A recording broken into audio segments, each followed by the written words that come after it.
My wife showed up after 6 days missing. She smirked. Be grateful I even came home. I enjoyed my stay with my lover, I said. Thanks, but you don't live here anymore, and handed her a yellow envelope. Her face went white as she opened it. There are entrances, and then there are Mara entrances. The kind that could make a Greek tragedy jealous. 6 days, 6 whole days, of radio silence. And when she finally waltzed back through that front door, she didn't look like someone crawling home after a breakdown. Nope, she looked refreshed. Like she'd just checked out of a spa package called Infidelity Deluxe. Comes with complimentary nerve. Lipstick flawless, hair like a shampoo commercial, and that perfume. The kind that makes you sneeze and question your self-worth at the same time.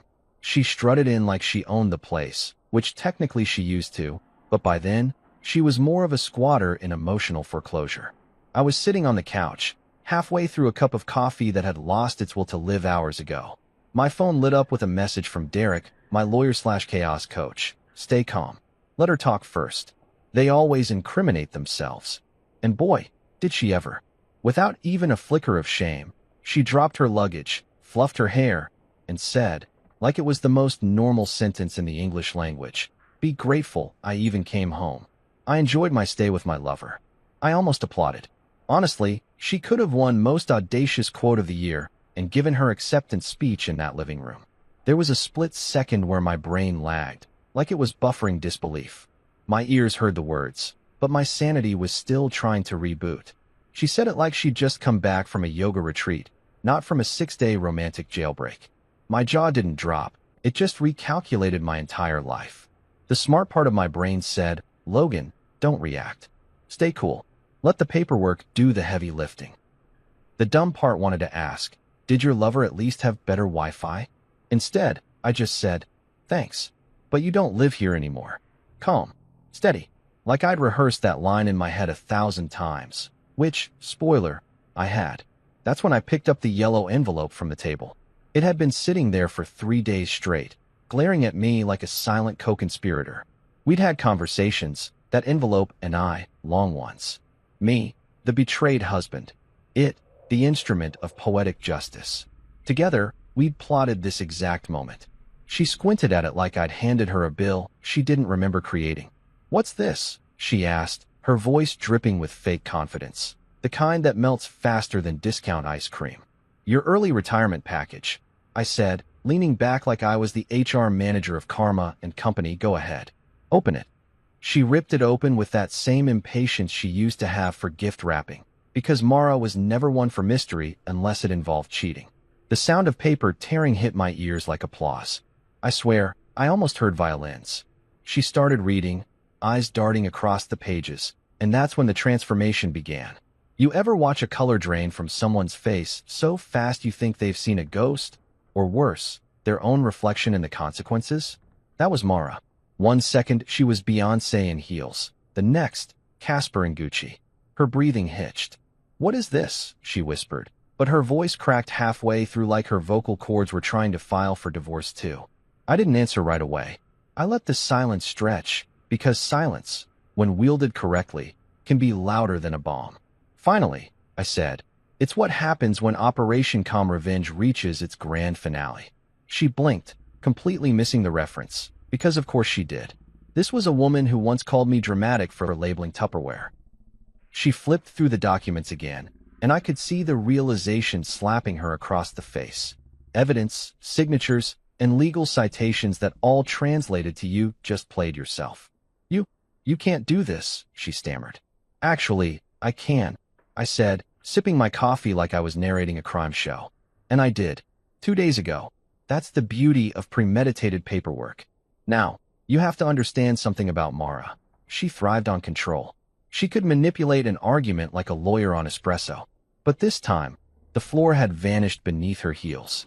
You're overreacting, she said finally, her voice finding a shaky bit of defiance. It was just a break. Oh, a break, I said, mock gasp included.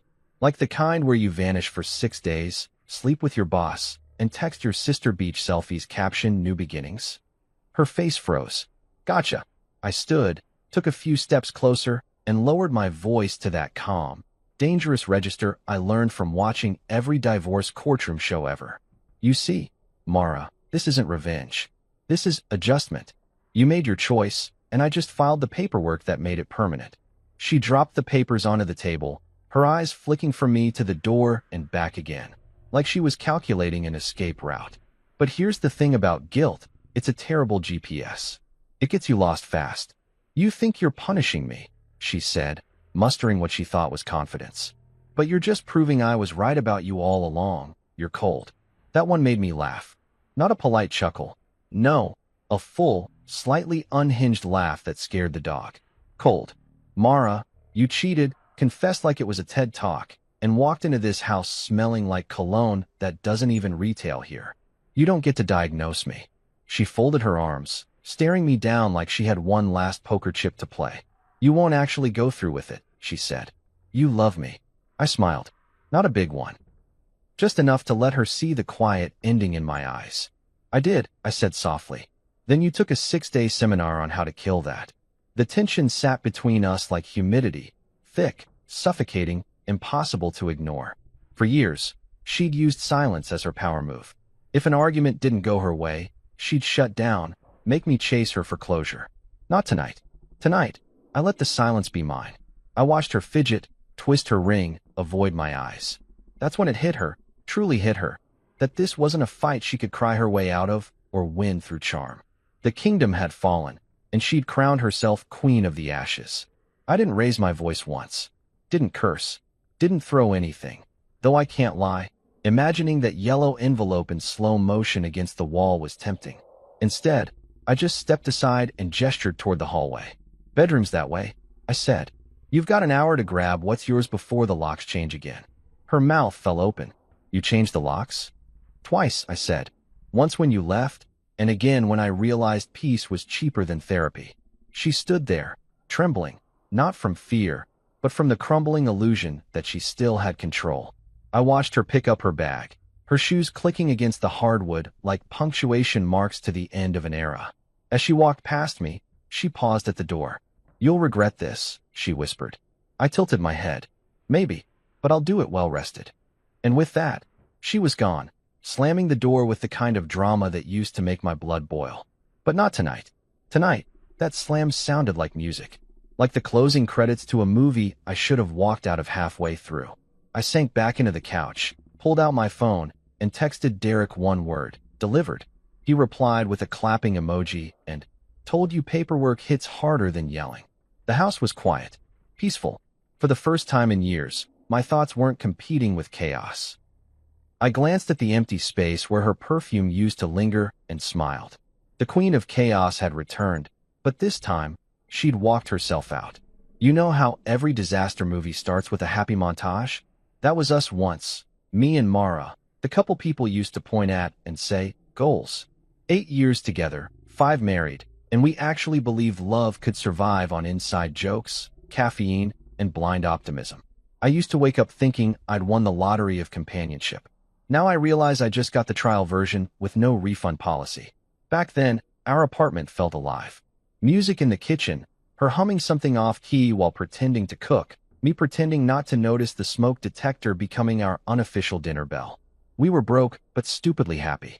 Saturday mornings meant pancakes shaped like hearts. Badly shaped, I'll admit, because apparently art wasn't my love language. And Sunday nights meant Netflix marathons where we'd argue over snacks like it was a Supreme Court case. You finished the Pringles, she'd accuse. You were emotionally distant, I'd counter. It was comedy disguised as domestic harmony. And for a while, I really thought we were unbreakable. We had our signature things, our couple quirks. She'd steal my hoodies like it was a competitive sport. I'd hide her hair ties just to see her unravel, and then I'd magically find them like a hero in sweatpants. It was dumb, it was cute, it was everything relationships are supposed to be before life introduces taxes, burnout, and Instagram filters that make you believe you're underachieving. Back then, we were a team. The Pearson-Jensen duo that our friends Riley and Jess used to brag about. You guys are so in sync, they'd say, usually after we finished each other's sentences or tag-teamed an argument against them at trivia night. I used to grin at that. If I'd known how wrong they were, I'd have started charging them for false hope instead. Our love story had humble origins. One of those meet cuties that sound adorable in hindsight until you realize it's foreshadowing chaos. We met at a friend's barbecue. She spilled her drink on my shoes, laughed instead of apologizing, and told me I looked like the kind of guy who keeps emergency snacks in his car. I did, by the way, and somehow that made her more interested. I offered her one. Granola bar, classy move. And by the end of the night, we were arguing about which Marvel movie was the best, like we'd known each other for years. Fast forward a few months, and we were inseparable. I thought she was fearless. She said I made her laugh more than anyone else. I should have known that was a red flag. Women don't usually fall for the funny guy unless they're planning to later call him immature. We were unstoppable for a while. The broke years built character and debt, but they also built us. She'd come home exhausted from her marketing job, flop onto the couch, and say, "If I die tomorrow, promise me you'll cremate my inbox." I'd laugh, rub her feet, and we'd talk about dreams, moving to a bigger place, maybe starting a business together, having a kid someday when our plants stopped dying. Those were the nights when love felt like a quiet agreement that the world could wait. Somewhere along the way, success snuck in. She got promoted. I switched jobs and started pulling real numbers. The apartment got bigger, the dinners fancier, and the silence longer. It's funny how comfort can turn into distance without anyone meaning for it to. We used to talk about everything. Then we started texting instead of talking, emailing instead of laughing, scheduling affection like it was part of our work calendar. I'd say, "Want to go for a drive?" And she'd say, "Maybe after this project." The projects never ended. Still, there were good days that kept me hooked. Our road trips were legendary. I'd drive, she'd navigate, which basically meant she'd fall asleep 10 minutes in while holding the map upside down. Once, we got lost for 3 hours somewhere in Colorado because she swore she knew a shortcut. I didn't mind. I got to watch the sunset while she drooled slightly on her seatbelt. That's what love looked like back then. Small moments of stupid joy mixed with cheap gas station coffee and playlists that made no sense. There was a night. I remember it like it was carved into the timeline of my downfall. We sat on our balcony with takeout pizza, talking about the future. She said, "Promise me we'll never end up like those couples who stopped trying." I laughed, kissed her hand, and said, "Promise." And like the fool I was, I meant it. We were dreamers, her and I. We built castles in conversation and thought our laughter could keep the walls standing. Turns out, castles built on trust collapse quietly. Our friends, Riley and Jess, were the unofficial witnesses of our so-called fairy tale. Riley, my best friend since college, used to joke that Mara and I were his proof that love still worked. Jess, his wife, adored Mara. "She's got this aura," Jess would say, "like she's destined for something great." Yeah, well, she was just not with me. Back then, we'd double date at dive bars, exchange couple advice like idiots, and talk about building dream houses next to each other. I should have paid more attention to how Mara's aura started getting brighter when other men complimented her. I'm not gonna lie, I wasn't perfect. I worked too much. Sometimes I forgot anniversaries. I got lazy about romance, thinking comfort was the same as love. I didn't notice when her laughter started to sound rehearsed or when her texts lost the emojis. There were warning signs, sure, but when you love someone, you rewrite reality to protect your fantasy. I told myself she was just stressed, that we were both tired, that love had seasons, and ours was just winter. But deep down, I knew the temperature wasn't changing. Looking back, I can pinpoint the moment the team broke. It wasn't loud. There was no argument, no betrayal yet, just a quiet shift. She started sleeping facing away from me. Her good mornings became whispers, and her hugs became quick pats on the back, like I was a co-worker she barely liked. One night, I reached for her hand while watching TV, and she didn't pull away, but she didn't hold back either. That's when I realized love doesn't die with screaming. It dies with indifference. But damn, I still held on. I became the emotional janitor of our marriage, cleaning up the silence, patching the cracks, pretending the leaks were part of the charm. I'd crack jokes, hoping to hear her laugh again, but her laughs had deadlines now. She'd scroll through her phone mid-conversation, and I'd sit there, watching the ghost of the woman I fell in love with. And even then, I told myself it was just a phase. Because that's what love does. It makes you delusional with hope. If you'd told me then that the woman I shared my life with would vanish for 6 days without a text, I'd have called you dramatic. Mara wasn't cruel, I'd have said. She was just distant. Turns out distance was just practice. But I can't lie. Thinking back, those early years still mess with me. The laughter, the late-night road trips, the burnt pancakes, they're too vivid to forget. It's like my heart keeps replaying the trailer of a movie that ended badly, hoping maybe this time the ending changes. But it never does. Every time I think of her smile back then, I have to remind myself, it wasn't a lie. It was just temporary truth. People ask me sometimes if I miss her. I tell them I miss who I thought she was.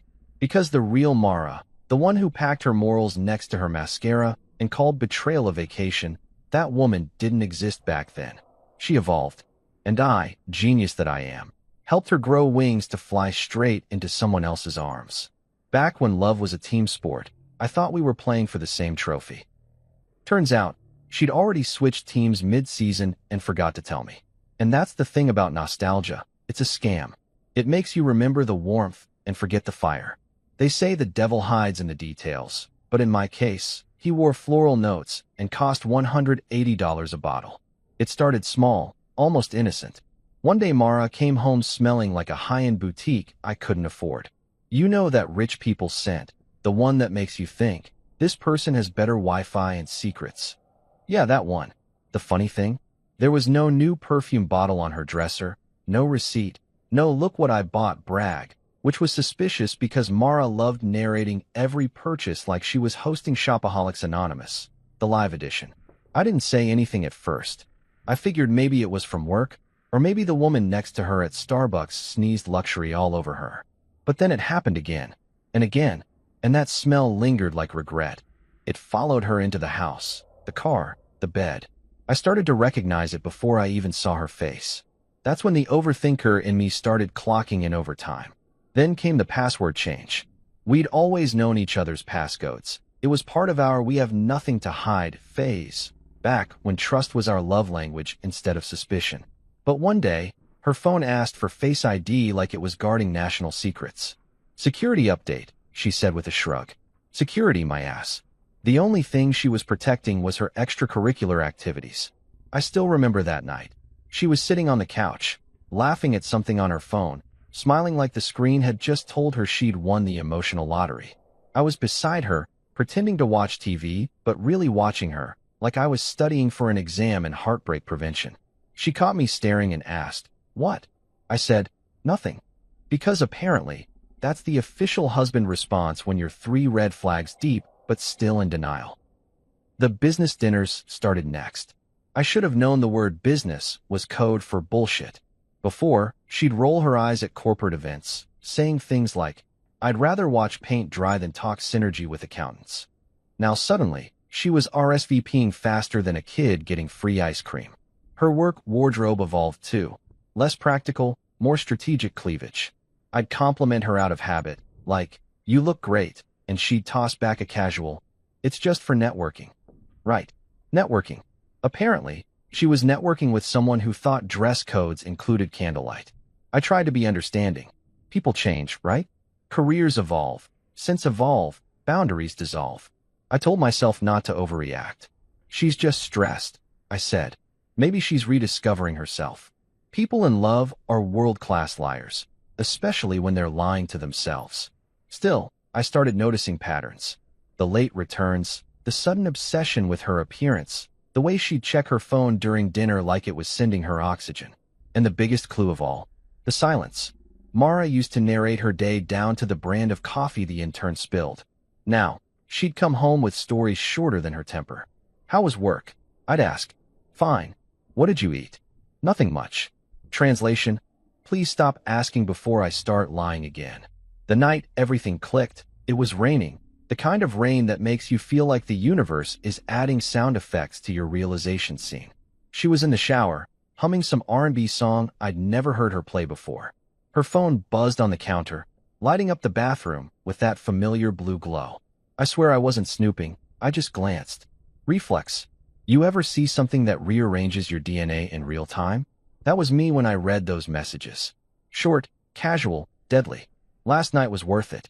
Followed by, "He still doesn't know winking-faced." My hands went cold. My heart went full microwave popcorn. Rapid, chaotic, burning at the edges. I wanted to laugh, cry, and call a priest all at once. I scrolled once more. Screenshots are a reflex when your soul needs evidence for court later. My brain screamed, this can't be real. But my gut whispered, you already knew. She came out of the shower a few minutes later, towel wrapped around her hair, steam following her like special effects. You okay? She asked, catching me staring at nothing. I smiled, the kind of smile you give a cop when they pull you over and ask, do you know why I stopped you? Yeah, I said, just thinking. And boy, was I. Thinking about how my entire marriage had just turned into a bad reality show, and I was the only one without a script. She kissed my cheek, casual, practiced, and walked away humming that same damn song, probably the soundtrack to her infidelity. I sat there for hours after she went to bed, staring at the wall like it was going to provide therapy. My mind played reruns. Every missed call, every late-night meeting, every new outfit that didn't fit her budget or our life. The signs weren't subtle. I just refused to read them. I was the idiot in the horror movie saying, it's probably just the wind, right before getting emotionally murdered. I could have confronted her that night. Could have yelled, cried, demanded explanations. But something in me froze. I didn't want excuses, I wanted confirmation. And trust me, when you reach that stage, you've already lost half your heart and all your peace. The next morning, I tested her, small stuff, just to see her reactions. You smell nice, I said. New perfume. She smiled, almost too fast. Oh yeah? Sample from work. I nodded, pretending I believed her, but my sarcasm was already plotting its revenge tour. Later that day, she texted, working late. So I texted back, cool. I'll save you dinner. Translation, cool. I'll save this text for Exhibit A. That night, I waited up. Midnight rolled around, then 1, then 2. Finally, headlights flashed through the window, and I heard the door unlock. She came in quietly, thinking I was asleep. That same damn perfume hit before I even saw her. I lay there in the dark, heart pounding, pretending to sleep like a man auditioning for an Oscar in denial. She slipped into bed, phone face down, whispering a soft, hey, that sounded rehearsed. I didn't respond. I couldn't. I just listened, to the sound of my marriage breathing its last breath. The next day, I told my best friend Riley over lunch. He almost choked on his fries. Bro, you sure? Maybe it's innocent. I laughed so hard the waiter looked concerned. Riley, no woman comes home smelling like Dior scandal after a staff meeting.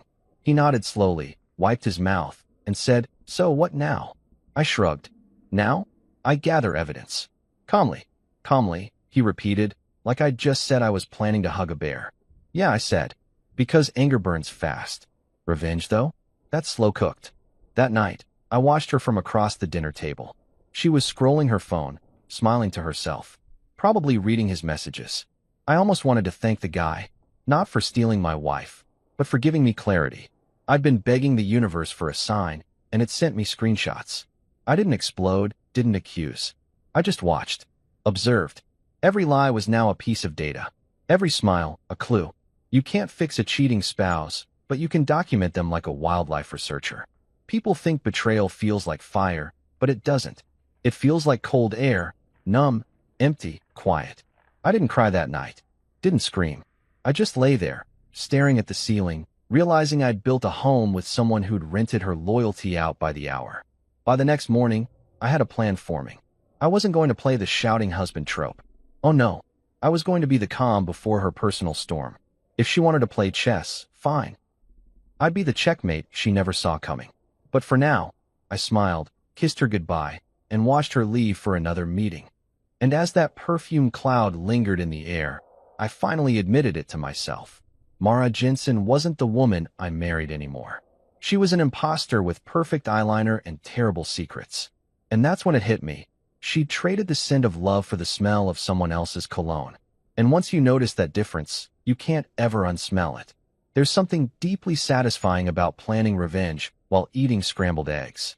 That's how Operation Calm Revenge was born. On a random Tuesday morning, me standing in the kitchen flipping eggs while Mara was in the shower texting her boss. She thought she was living in a romantic thriller. I was writing the sequel, The Husband Who Knew Too Much. Now, don't get me wrong, I wasn't going full crime documentary mode. I wasn't about to lose my pension over someone who didn't know how to clear her message history. No, my weapon of choice was paperwork, the legal kind. Because yelling is temporary, but signatures? They're forever. Step 1 was simple: move my salary. See, Mara handled the bills. Correction, she used to handle the bills. But when your wife's loyalty starts outsourcing itself, you don't keep your direct deposits in the same joint account she uses to buy lingerie on sale. So, I redirected my paycheck into a private account under Pierce Consulting. The consulting part was purely fictional, but it made me sound mysterious, and mystery was my new favorite personality trait. Step 2, collect evidence. Not in a creepy stalker way, more in a you're gonna regret underestimating me way. Screenshots, bank receipts, GPS logs, the holy trinity of marital betrayal. It turns out Mara was about as discreet as a marching band in a library. Same hotel, same charges, same night every week. Business dinner, she said. Yeah, unless business now means room service and betrayal points. I even got footage from the smart doorbell I'd installed months ago. It was supposed to make us feel safe. Instead, it caught her leaving the house in networking attire and coming home looking like she'd been networking horizontally. Step 3, the lawyer. Enter Derek, college buddy, divorce specialist, and the kind of man who treats legal vengeance like performance art. I called him and said, "Derek, it's time." He paused, then replied, "Oh, finally." I was getting bored. We met at his office. Big leather chair, whiskey decanter, and enough smug confidence to power a small city. He poured me a drink before I even asked. "So," he said, leaning back, "do we want quick pain or poetic justice?" "Poetic," I said without hesitation. "Always poetic." He grinned. "Good choice. Those last longer." Derek's philosophy was simple. Don't just end the marriage, bury it in legal paperwork. He pulled out forms faster than I could process them. "You've got her messages, transactions, timeline?" he asked. I handed over a neatly labeled folder. He flipped through it, impressed. "Damn, Pierce. You're more organized than my interns. You want full control of the assets." "Every dime," I said. "But make it classy." Derek smirked. "Classy revenge. I like that." He explained my options. Freeze accounts, separate property under suspected misconduct. File quietly, so she doesn't get tipped off. It was like setting a legal booby trap. Every clause a tripwire waiting for her ego to step on it. "And whatever you do," he said, pointing at me with his pen, "don't confront her yet. Let her think she's winning. The fall's funnier when they don't see the cliff." That line stuck with me. I drove home that day with an odd calmness in my chest, like the storm had passed and left me with clarity instead of chaos. So, I did the unthinkable. I acted normal. I cooked dinner. I smiled. I kissed her cheek before work. You should have seen her confusion. It was glorious. Cheaters hate when you don't feed the drama. She kept waiting for the explosion, but I was too busy updating my spreadsheet labeled evidence of dumb decisions. Every time she left for her meetings, I'd check her GPS.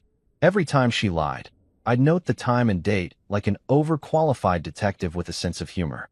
Riley, my best friend, caught wind of my new strategy and called it sociopathic grace. "You're scaring me, man," he said over a beer. "You're too calm." "That's the point," I told him. "You can't play chess if you're throwing the board." There was a certain comedy to it all. One evening, she walked in late, hair slightly messy, perfume assaulting the air like a guilty announcement. I asked, "Rough meeting?" She blinked, nodded. "Yeah, long day." "You should shower," I said with a smirk. "You smell like corporate exhaustion." She didn't catch the sarcasm, which made it even funnier. Inside, I was laughing like a man who'd already seen the movie and knew how it ended. The thing about calm revenge is that it's addictive. Every polite smile, every fake nod, it's all part of the setup. You're not reacting anymore. You're orchestrating. It's art. The turning point came when she left her laptop open one night. Rookie mistake. While she showered, I glanced at her screen. Her email was up, and there it was, a reservation confirmation. Same hotel, same name, same credit card. She'd even attached a note to herself. "Bring overnight bag. He likes the blue dress." I took a screenshot so fast you'd think I was training for the FBI. When she came out of the bathroom, she caught me on my phone, smiling. "What's funny?" she asked. "Oh, just something I read," I said. Yeah, her obituary and my patience. A week later, Derek sent me a draft of the divorce paperwork. All done, he said over the phone. She won't see this coming. The plan was elegant. Once she vanished again for one of her escapades, I'd have everything signed, sealed, and ready. He'd file immediately, freezing our joint assets and transferring her half of the house under my name through a legal loophole I didn't know existed. This isn't revenge, Derek said. This is justice wearing a suit. I couldn't have said it better myself. Meanwhile, I perfected my poker face. We even had dinner with friends one night, and she played the doting wife role like she was auditioning for an Oscar. Holding my hand, laughing too loud, kissing my cheek. Riley leaned over later and whispered, "She's laying it on thick." "Yep," I whispered back, "and she doesn't even know I'm filming the season finale next week." By this point, pretending was easy. I wasn't angry anymore. I was entertained. Every lie was another scene in my private sitcom. When she'd say, "I love you," I'd respond, "I bet you do." When she'd text, "Good night, Red Heart," I'd think, "Good night to him too, I guess." The irony kept me sane. It's strange how betrayal can make you philosophical. I used to think love was about forgiveness. Turns out, it's about financial planning and timing. The day before her business trip, I made breakfast. Pancakes, bacon, orange juice, the full husband of the year spread. She looked suspiciously pleased. "You're in a good mood," she said. "Just grateful," I replied, which was technically true. I was grateful the end was near. When she kissed me goodbye that morning, I wanted to laugh. She had no idea she was kissing the man who'd already filed her freedom in triplicate. That night, I sat at the table alone, sipping whiskey, watching the rain outside. I didn't feel sad. I felt relieved. For the first time in months, I wasn't reacting to her chaos. I was directing it. I'd gone from heartbroken to Harvard-level strategist in under a month. The best part? She'd never see it coming. Because revenge, when done right, doesn't scream. It signs quietly at the bottom of a legal document. And as I clinked my glass against the empty air, I whispered the motto that had kept me sane through every fake smile and sleepless night. Stay calm, stay smart. Let karma do the screaming. There's a special kind of peace that hits you when your cheating spouse goes missing. Like the universe hit the mute button on chaos. The first 24 hours felt like a free trial of serenity I didn't know existed. No nagging. No fake goodnights. No, don't forget to take out the trash, Logan. Just silence. Beautiful, suspicious silence. On day one, I actually thought something might have happened to her. Like, real happened. Maybe her car broke down. Maybe aliens abducted her and decided to return her after realizing she's high maintenance. I even called her sister, Ivy. Ivy was useless as usual, all faux concern and zero information. She didn't tell me anything, Ivy said, sounding way too calm. She's probably with friends. Yeah, friends with benefits, probably. By day two, I stopped pretending to be worried. You can't fake panic when your gut's already signed the divorce papers. I woke up, made myself pancakes, played some old school R&B, and realized how nice it felt not to hear her voice cutting through the house like passive-aggressive elevator music. I could breathe again. It's funny, when she was around, the air felt taxed. Now it was free. I sat at the kitchen table, sipping coffee, staring at her empty chair, and thought, this is what peace smells like. Spoiler, it smells like maple syrup and detachment. Of course, I played my part publicly. I called her workplace. "Hey, it's Logan. Just checking if Mara came in today." The HR lady hesitated. "No, she said she'd be taking a few personal days." Personal, huh? More like personnel, singular. Her new boss, specifically. That's when I knew. The dots weren't even dots anymore. They'd connected themselves into a full-blown betrayal mural. My wife hadn't been kidnapped. She was on vacation, with the same guy whose emails she color-coded on her laptop. So I made a choice. No confrontation, no emotional breakdown, no cliches. I went logistical. Changed the locks, froze the cards, rerouted the bills, and opened a bottle of whiskey older than our marriage. People think revenge is fire and fury, but it's really spreadsheets and signatures. And man, I was efficient. By noon, she couldn't access a single account without calling customer service. By 2 p.m., her gym membership was canceled. I even called her favorite salon and left a polite note. "Mrs. Pierce will not be returning. Please remove her from your VIP list." Petty? Sure. Therapeutic? Absolutely. Day 3, I got nosy. I checked her sister's social media. Nothing from Mara. Of course, the woman who used to post her avocado toast suddenly went digital ghost. But Ivy? She'd posted a photo dump from Greece. Beautiful beaches, cocktails, and, surprise, surprise, a blurred figure in the background who looked a hell of a lot like Mara. The caption read, "Girls Trip 2024, 2 hearts." Cute. Only problem? The girls included a guy with his arm conveniently cropped out of every photo like a game of hide the affair. I zoomed in. Yep, Mr. Bossman himself, wearing his signature Rolex and smirk.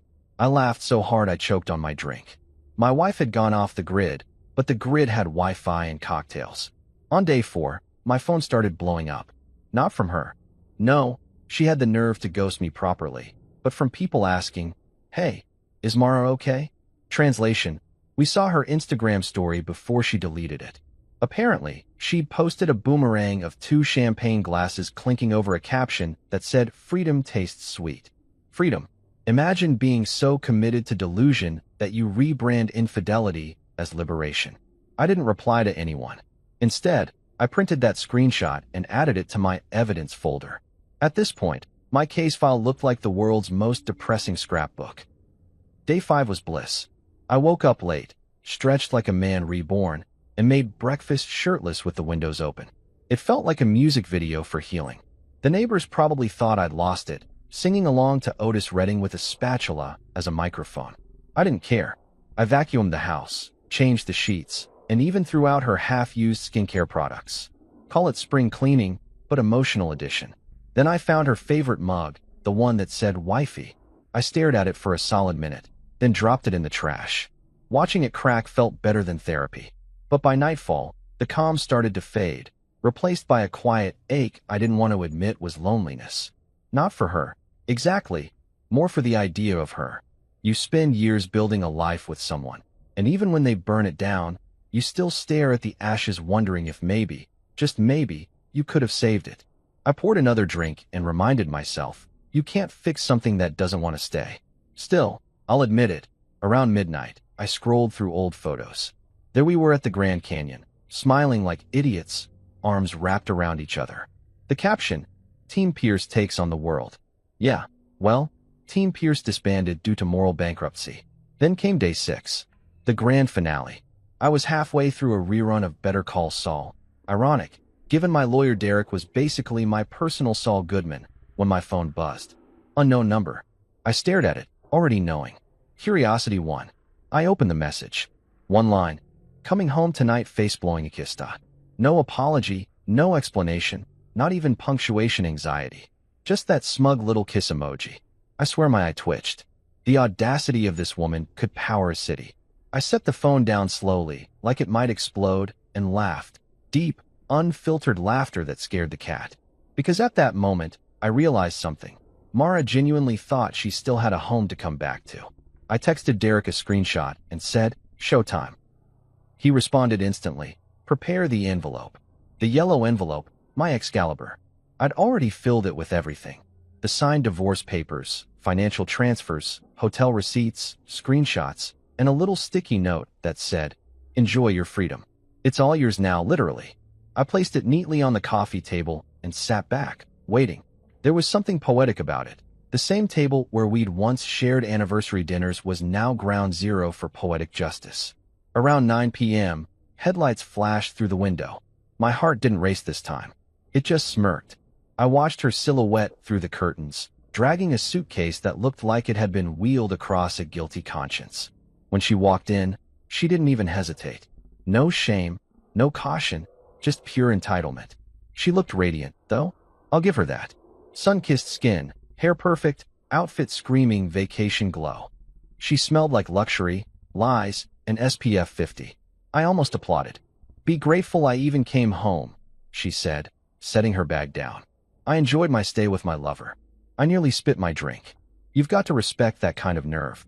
I said nothing at first, just watched her like a scientist studying a new species of delusion. She looked around, clearly expecting a fight. When I didn't bite, she frowned. "You're awfully quiet." "Oh, I'm just soaking in the performance," I said. You've really outdone yourself this time. Bold move, opening with a confession. Her eyes narrowed. Don't start, Logan. Start. I laughed. Sweetheart, this is the ending. I gestured toward the table. That's for you. She eyed the yellow envelope like it was radioactive. What is it? A souvenir, I said. She rolled her eyes, tore it open, and the second those papers hit her hands, her whole face changed. Watching it was better than any movie. Her tan faded in real time. The smirk disappeared. She flipped through the pages, reading the evidence, the signatures, the clauses Derek had written in bold legal poetry. Her mouth opened, but no sound came out. You can't do this, she finally whispered. I smiled. You'd be amazed what you can do with good Wi-Fi and motivation. She threw the papers on the table. This is insane. No, I said calmly. Insane was you thinking you could cheat, vanish for 6 days, and waltz back in like it's Taco Tuesday. She blinked, realizing too late that the game had flipped. We can talk about this, she said, suddenly soft, suddenly desperate. Talk. I laughed. We had years to talk. You chose text messages and room service. Her eyes darted around the room, maybe searching for something familiar, maybe realizing everything had changed. The photos on the wall, gone. Her belongings, packed and stored. Even her favorite throw blanket, donated to Goodwill. You changed everything, she said, voice trembling. No, I replied. You did. I just did the paperwork. She sank onto the couch, holding her head in her hands, muttering something about mistakes and forgiveness. I let her talk. Every word was an echo bouncing off a wall I'd already torn down. Finally, she looked up and said, What do you want from me? Nothing, I said simply. That's the beauty of it. She stared at me for a long moment, as if trying to recognize the man in front of her. Maybe she expected rage, heartbreak, something cinematic. But all she got was calm, cold, clean calm. You don't get to do this, she whispered again. I already did, I said. You left for 6 days, Mara. I just used the time wisely. When she finally stood, I noticed the tears she'd been holding back. They were real, I think. Maybe not for me, but for herself. The realization that her perfect illusion had shattered. You'll regret this, she said, voice cracking. I smiled one last time. Maybe, but I'll regret it from a quiet house with working locks. As she walked out, suitcase trailing behind her, I felt no triumph, no vengeance, just peace. Real, earned peace. 6 days earlier, she'd left a husband behind. Now she was leaving a man who'd finally remembered his worth. And honestly, that was the best vacation I'd ever had. If revenge had a smell, it'd be a mix of fresh paper and nervous perfume. I spent that morning setting the scene like I was producing a Broadway play titled The Consequences of Being Stupid, starring Mara Jensen and Karma as herself. The house looked perfect, spotless floors, curtains drawn halfway, one chair at the center of the living room under a single warm light. The yellow envelope sat on the table like a trophy, quiet and deadly. I even poured a glass of water and placed it next to it for dramatic effect. Not for her, just props. Props make a story believable, and I was crafting my final act. When the door creaked open that evening, I swear I could hear her confidence before I saw her face. That woman walked in like she'd just closed $1 million deal in manipulation. Same perfume, same smug aura, same delusion. She scanned the room and gave me that little smirk, the one she used to flash whenever she thought she had the upper hand. Are you really going to be dramatic? She said, dropping her bag by the door like she still had squatter rights. I didn't flinch. Me? Dramatic? You dated your boss, not a Broadway director. She rolled her eyes, like my humor was a nuisance interrupting her victim monologue. I gestured toward the table. Go on, have a seat. Curtains up. She hesitated. What's this? Your performance review, I said. She exhaled hard, annoyed, and sat down. The yellow envelope sat between us like a loaded gun. For a moment, neither of us spoke. Then I slid it toward her with 2 fingers. You should open it. I'm not in the mood for games, she said. Oh, this isn't a game, I replied. Games are fun. This is closure with paperwork. The sound of paper tearing filled the room. Funny how something so simple could feel so final. She pulled out the documents and started skimming. At first, her expression didn't change. She was probably expecting a cliché apology letter or some emotional plea to work things out. Then she hit the first page with the legal header, and her face froze. I watched her eyes move, left to right, faster and faster, her breathing changing rhythm. I swear, it was like watching a Wi-Fi signal drop in real time. She flipped to the next page, screenshots, text logs, timestamps, the receipts. Her lips parted slightly. "What is this?" she whispered. "That," I said, leaning back, "is the consequence of thinking I don't notice things." Her hand trembled slightly as she kept reading. Hotel bookings under her name. Credit card statements showing dinners for two. GPS data showing her business trips at the same hotel where her boss's company card pinged. And then, Derek's masterpiece, the divorce decree, already signed by me, notarized, and ready for filing. She got to the bottom of the packet and saw the clause she didn't understand, so she read it out loud. "Forfeiture of joint assets due to fraudulent concealment and adultery," she muttered. Then she looked up at me, eyes wide, voice trembling. "You can't do this." I smiled, slow and steady, like a man sipping a fine drink after a long day. "Oh, but I can. You see, you built your empire on lies. I just sent the eviction notice." She slammed the papers on the table. "You're insane." "Maybe," I said, "but I'm legally protected, and you're legally single, pending processing." The silence that followed could have won awards. You could almost hear her world cracking, piece by piece. The woman who once strutted through life like she had backup dancers was suddenly standing on a stage with no spotlight. She stood up abruptly, pacing. "You've been spying on me?" "No," I said. "I've been documenting you." "Big difference. One's illegal. The other's just organized." She clenched her fists. "You planned this." I laughed. "Mara, you vanished for 6 days. I had time to renovate my soul and reorganize my patience.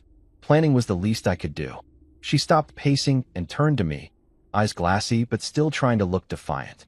"You can't just throw away everything we built." I tilted my head. "You threw it first. I just swept the floor." For a moment, she didn't speak. Her shoulders dropped, and her voice softened. "I made a mistake, okay? I was confused." I raised a brow. "You were confused for 6 months and 43 text messages? Must have been some fog." She winced. "It didn't mean anything." I couldn't help but laugh. "Oh, good. Because neither does your access to the joint checking account anymore." Her eyes darted toward the hallway like she was trying to see what else I'd taken from her. "My clothes.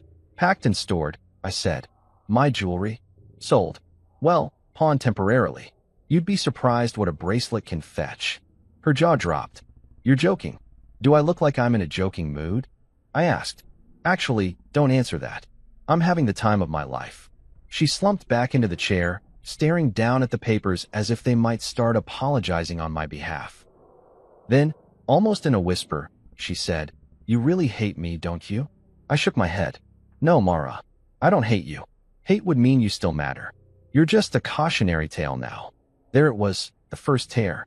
She tried to hide it, wiping her cheek quickly, pretending it was dust. "You're being cruel," she said. "Cruel?" I repeated, pretending to think. "Nah. Cruel would have been telling your mom the truth about your work promotion. I just handled this privately. I'm classy like that."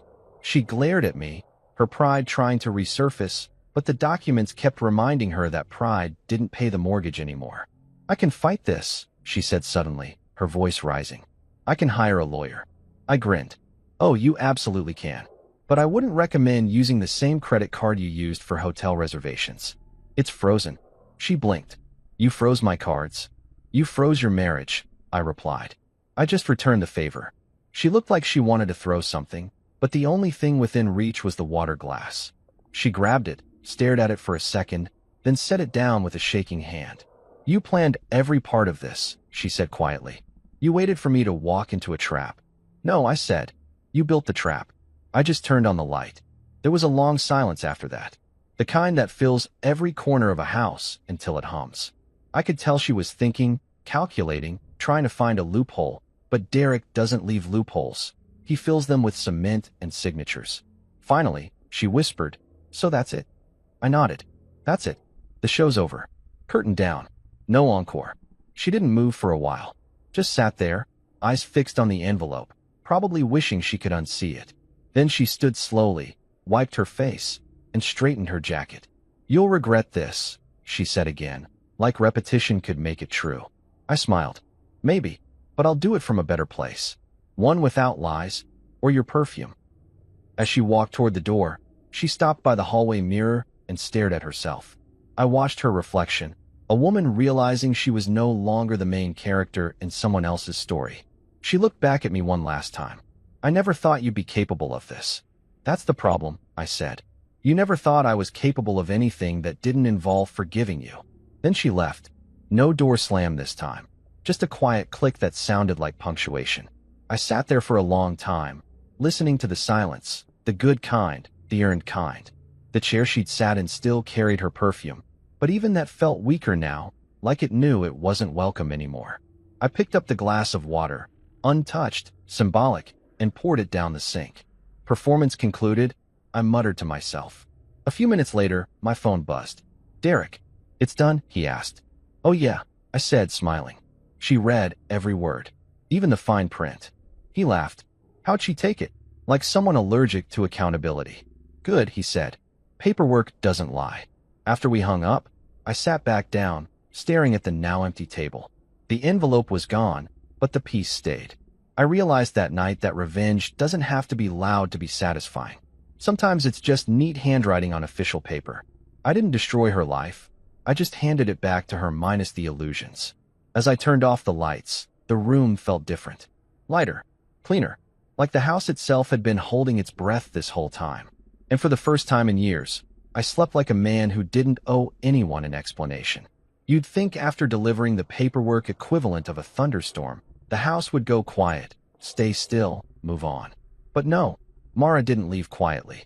The queen of chaos doesn't retire. She goes down swinging, mascara first. After she walked out that night, I honestly thought she'd vanish for good. Maybe go cry into her boss's shoulder or write an overly dramatic Facebook post about growth. Instead, she did what all self-centered people do when they lose power. She came back for an encore. I woke up the next morning to 3 missed calls, 2 texts, and 1 long voice note that sounded like a TED Talk on regret. The first line, Logan, I think we both overreacted. We both? I laughed so hard I scared the toaster. Nothing like being lumped into a we right after getting cheated on. Her second message said, you can't just erase me.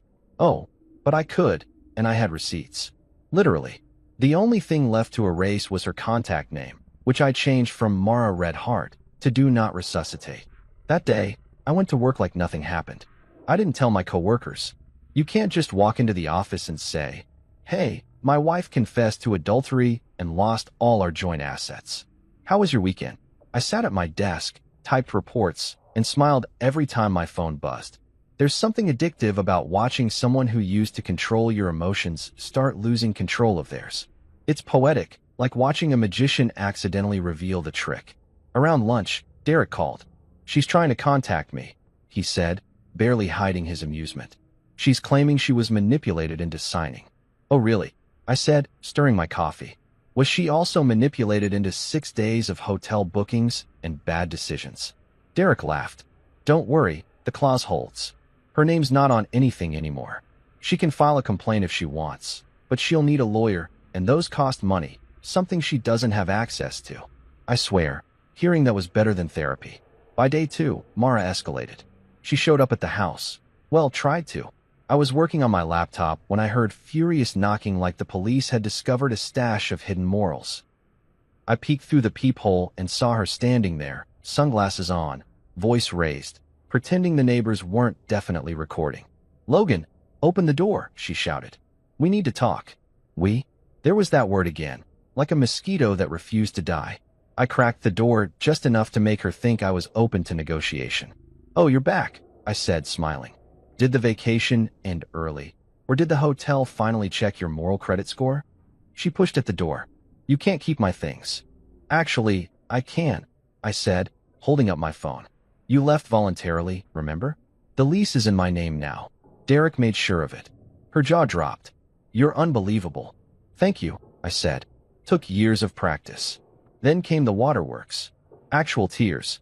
She dropped the sunglasses, voice trembling, looking every bit the Oscar nominee for Best Performance by a Guilty Spouse. Logan, I made a mistake. I thought I wanted something different, but it was just, she paused, probably searching for a word that made her sound like less of a cliché, confusion. 6 days of confusion? I said. That's not confusion. That's a miniseries. She sighed. Can't we just start over? I raised an eyebrow. Start over? With what? You sold the sequel rights when you left with your lover. I'm fresh out of reboots. She wiped her face, trying to regroup. You're really going to throw away 5 years? I leaned against the doorframe, calm as a monk who's seen the light. I didn't throw it away, Mara.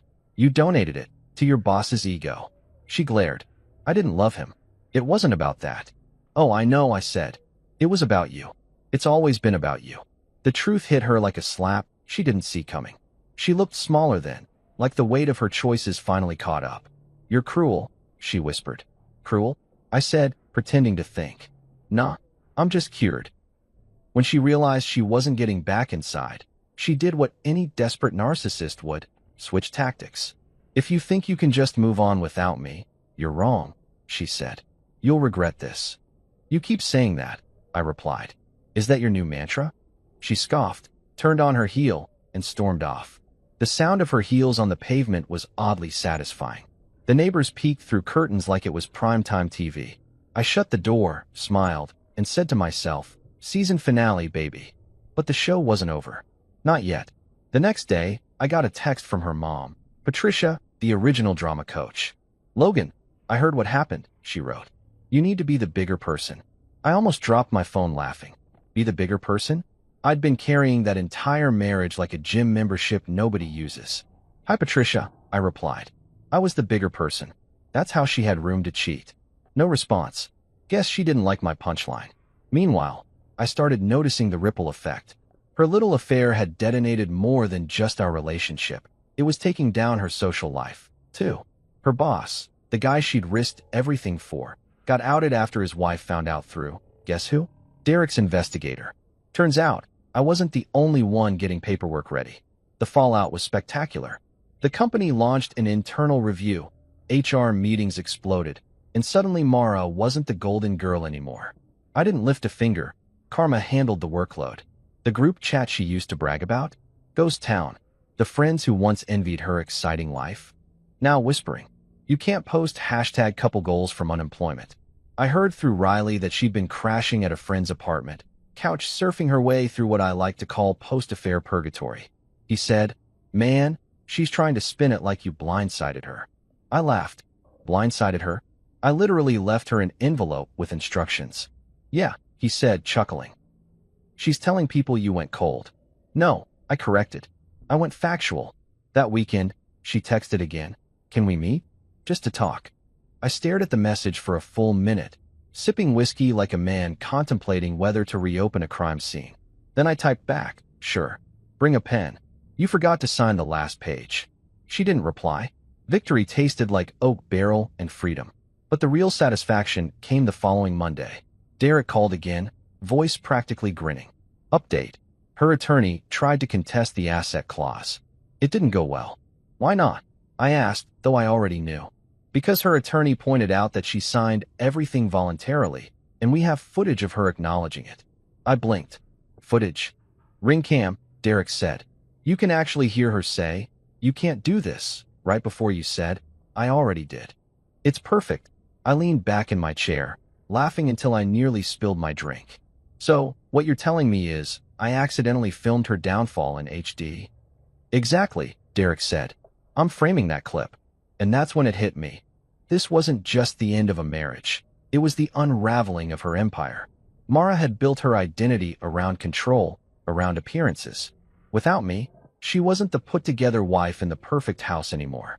She was just a woman with bad choices and worse timing. The funny thing? I didn't even feel vengeful anymore. Just free. Like watching a storm you survive from the safety of your porch. The kind of peace that doesn't need applause. I started reclaiming the house that week. Repainted the walls, threw out the furniture she picked, replaced her designer chaos with thrift store calm. Every nail I hammered felt like therapy. I even replaced our framed wedding photo with a picture of a beach sunset. Symbolic? Sure. Petty? Absolutely. Healing? You bet. I'd come home after work, sit on the couch with a beer, and laugh at how quiet the place was. Peace has a sound, you know. It's like air conditioning after a long argument. Still, part of me couldn't help checking her socials now and then. Morbid curiosity. She'd gone from posting selfies and motivational quotes to vague captions about growth and new beginnings. Classic cheater rebrand. One post read, "Sometimes you have to lose everything to find yourself." I commented from a burner account. "Try the lost and found at Hotel Paradise." She blocked me within an hour. Totally worth it.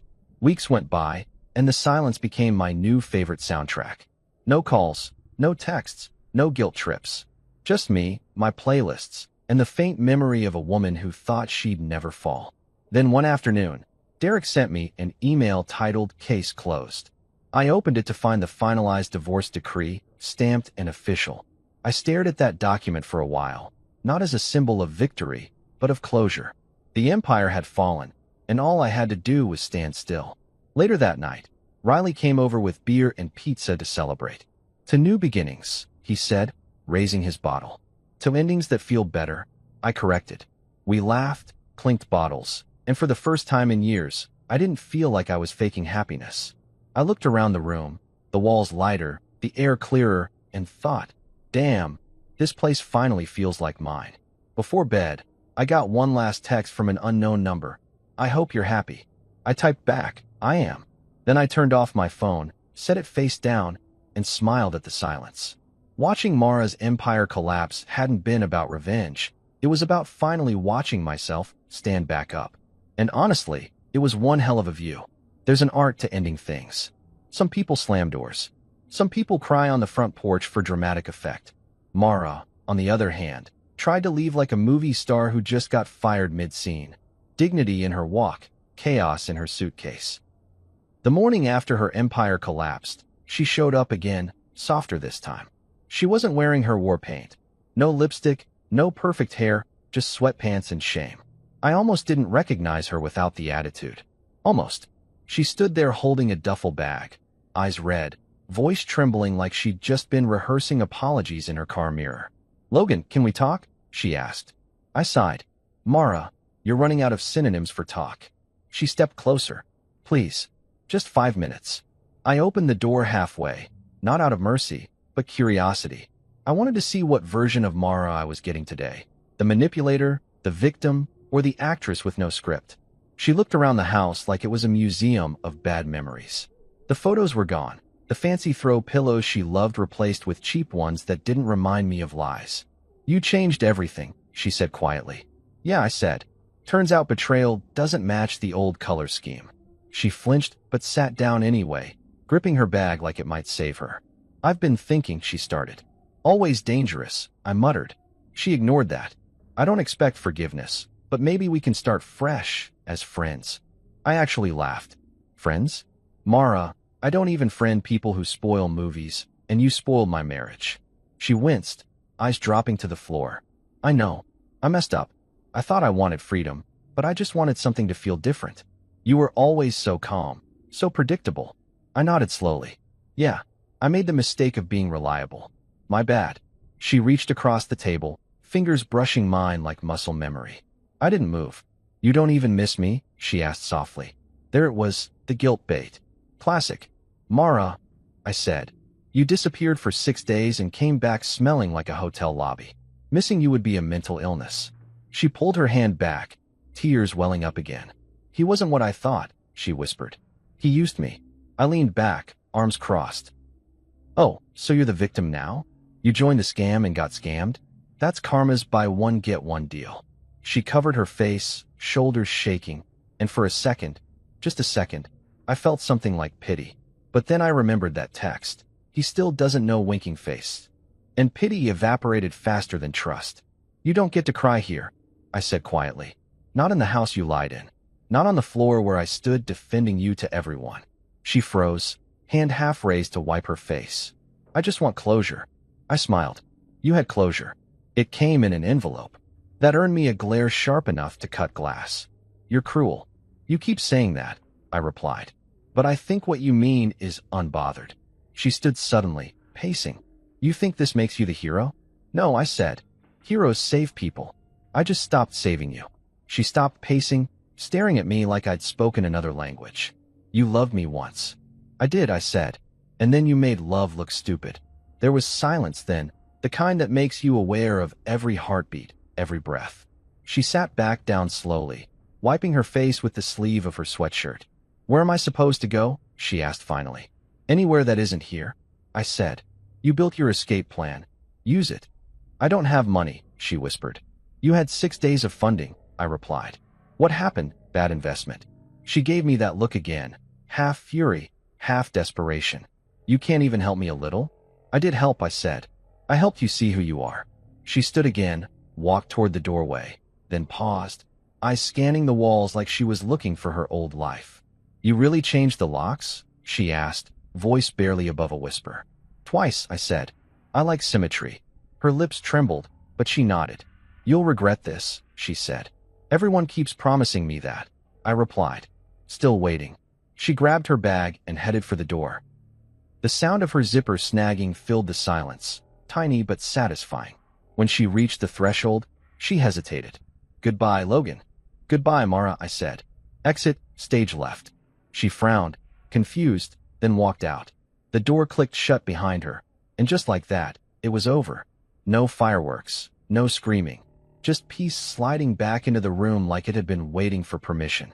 I leaned against the wall, exhaling so deeply it felt like I was letting go of 5 years in one breath. The air smelled different now, like wood polish and freedom.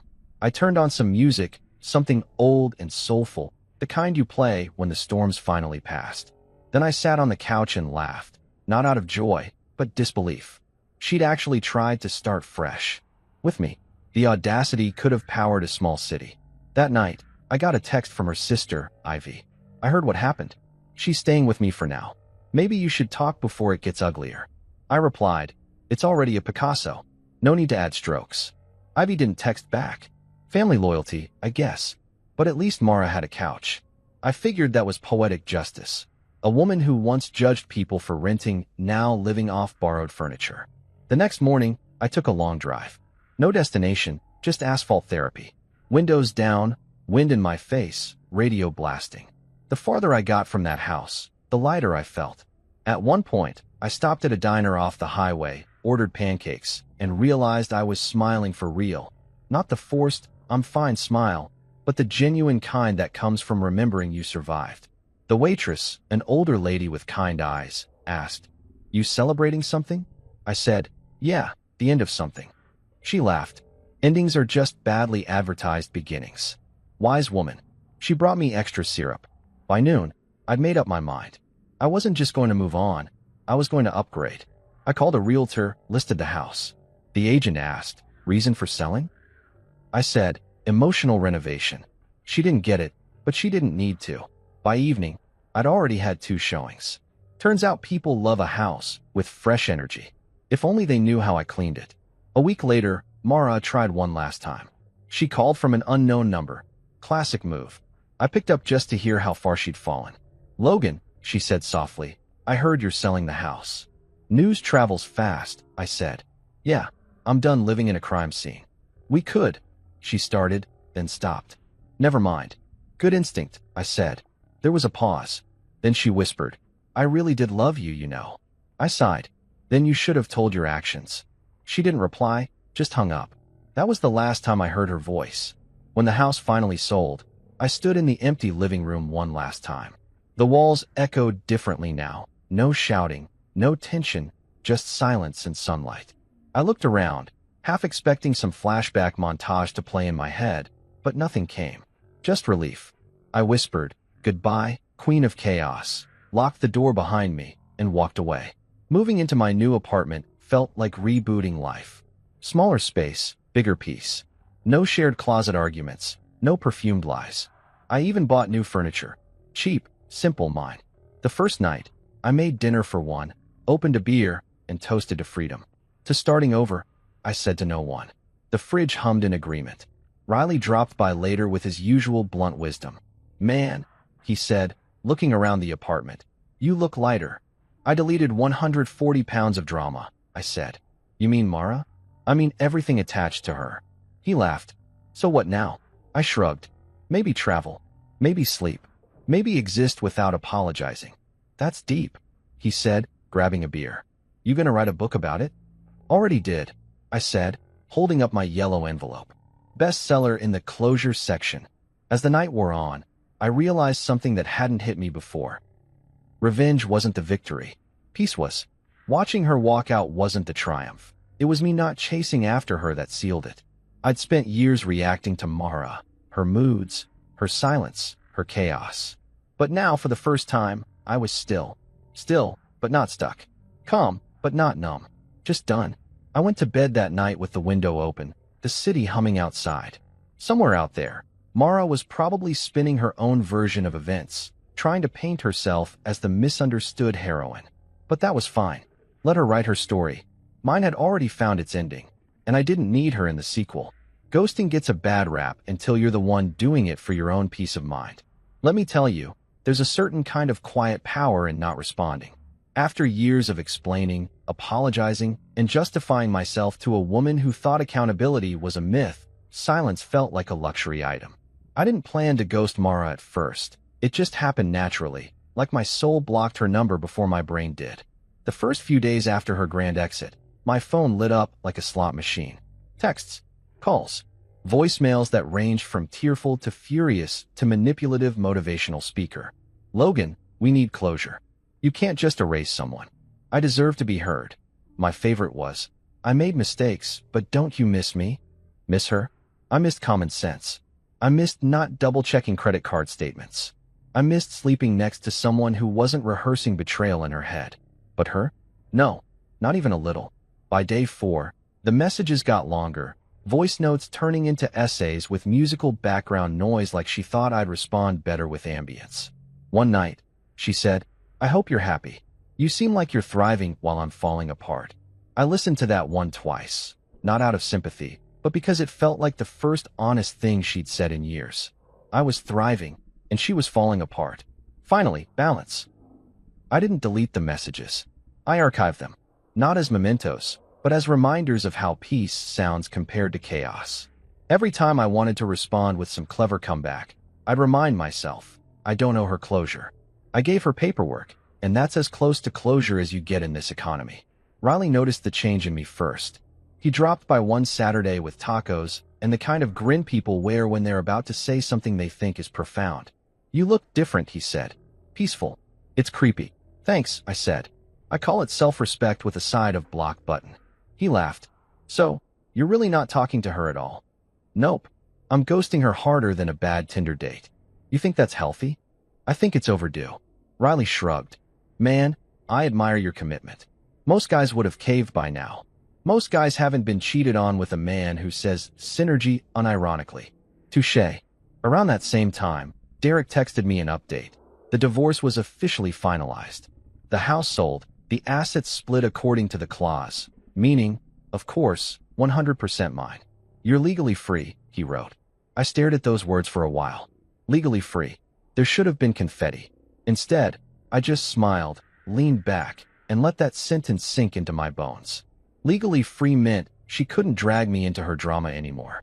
She couldn't guilt me, couldn't manipulate me, couldn't even use my name to open a store credit account. I was a man without strings for the first time in years. Mara didn't take the silence well. After a week of ghosting, she tried to up the emotional ante. If you don't respond, I'll come over.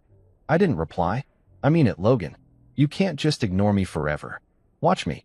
The next day, she sent an old photo of us on our anniversary, smiling, pretending. The caption, we were good once. I stared at it for a full minute, then hit delete. Not block, delete. Blocking means you care enough to set boundaries. Deleting means you stopped caring altogether. The more I ignored her, the more I started rediscovering myself. It's wild how much energy you get back when you're not emotionally funding someone else's chaos. I picked up old hobbies. Started running again. Cooked real meals instead of surviving on instant noodles and resentment. My coworkers noticed too. You've been smiling a lot lately, my assistant, Jenna, said one morning. New woman. No, I replied. No woman. She laughed. That'll do it. She wasn't wrong. But of course, Mara didn't quit. Week 2, she sent a handwritten letter. Who even does that in 2025? It arrived in a pink envelope, smelled like regret and expensive perfume. The handwriting was neat, like she wanted to prove she could still control the narrative. It read, I know I hurt you. I know I was selfish. I can't sleep.